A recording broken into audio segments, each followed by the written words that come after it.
Hello students, a warm welcome to my channel. My name is Payal Luthra and today we are going to study the poem The Road Not Taken. It is taken from the book of class 9th. So students, यहाँ पे जो root है वो हमारी life में choices को signify कर रही हैं।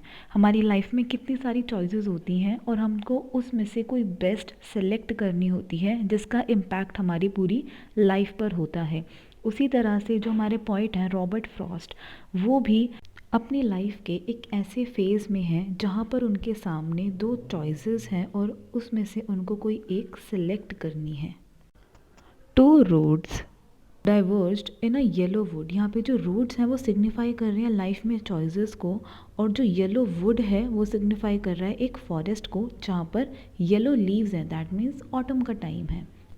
एंड डाइवर्स्ड का मीनिंग होता है दो अलग अलग डायरेक्शन में जाना।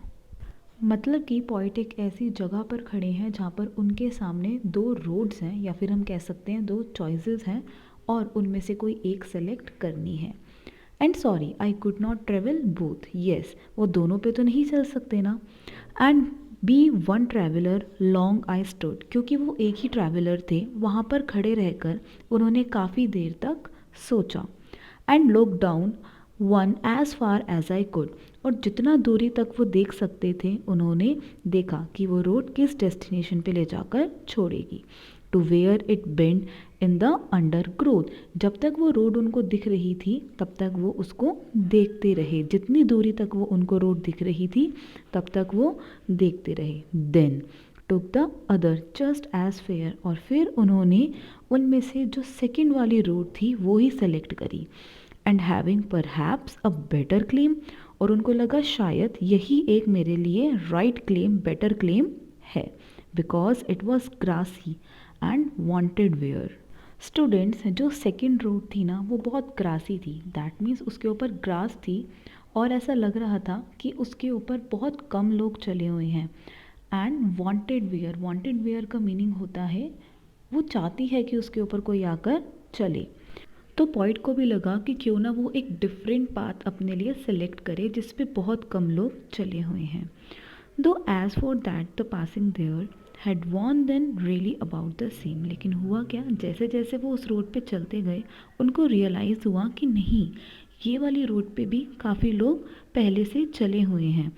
और ऐसा ही होता है जब हम कोई एक चॉइस सेलेक्ट कर लेते हैं और उसी पाथ पे चलने लगते हैं तो तब हमें पता लगता है कि वहाँ पे क्या एडवांटेजेस हैं और क्या डिसएडवांटेजेस हैं। And both that morning equally lay in leaves no step had trodden black. यहाँ पे पॉइंट कह रहे हैं कि उस मॉर्निंग को, जिस मॉर्निंग पे ये चॉइसेस लेने की बात हो रही है, उस मॉर्निंग पे शायद वो वहाँ पर पहला ट्रैवलर था, क्योंकि लीव्स को देखकर ऐसा लग नहीं रहा था कि इस पे कोई भी चला हुआ है, as they are not trodden black. Oh I kept the first for the another day yet knowing how may leads on to way. यहाँ पर पॉइंट कह रहे हैं कि जो पहला रास्ता मैंने आज छोड़ा है उस पर मैं किसी और दिन चलूँगा, जबकि उनको पता था कि वो दिन कभी नहीं आएगा। इसको एक एग्जांपल से समझते हैं। जब आप लोग 10th से 11th में जाने वाले होंगे तो आपके पास तीन चॉइसेस होंगी। आपको ह्यूमैनिटीज़, कॉमर्स एंड साइंस, इन तीनों में से कोई एक अपना पाथ सेलेक्ट करना पड़ेगा। और ऐसा तो नहीं हो सकता ना कि आप कहें कि आज मैं कॉमर्स ले लेता हूँ फिर कभी मैं साइंस ले लूँगा, क्योंकि वो चॉइस आपके सामने दोबारा कभी आएगी ही नहीं।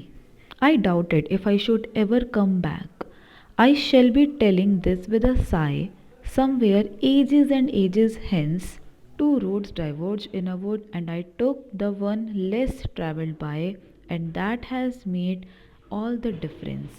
यहाँ पर हमारे पॉइंट कह रहे हैं विद अ साई मतलब एक राहत की सांस लेते हुए। फ्यूचर में वो कभी सोच रहे होंगे कि हाँ, एक टाइम पे मेरे पास दो चॉइस थी और मैंने वो चॉइस सेलेक्ट करी जो मुझे सही लगी, और आज उस चॉइस की वजह से मेरी लाइफ में ये डिफरेंस आया। So yes, that is it for the pome. अगर हम इसको समराइज़ करें तो इसका सेंट्रल आइडिया यही आता है हमारे पास कि हमें जब अपनी लाइफ में कुछ ऑप्शंस में से कोई एक सेलेक्ट करना होता है, then we should be wise with them, क्योंकि हो सकता है कि वही एक ऑप्शन, वही एक चॉइस आपकी पूरी लाइफ बदल दे। It could bring a positive or negative change in your life. So be wise with your choices. Students, in my next video, I will discuss the poetic devices that has been used in this poem. So stay tuned and do not forget to like, share and subscribe my channel. It gives me motivation to make new videos for you. Bye bye and thank you.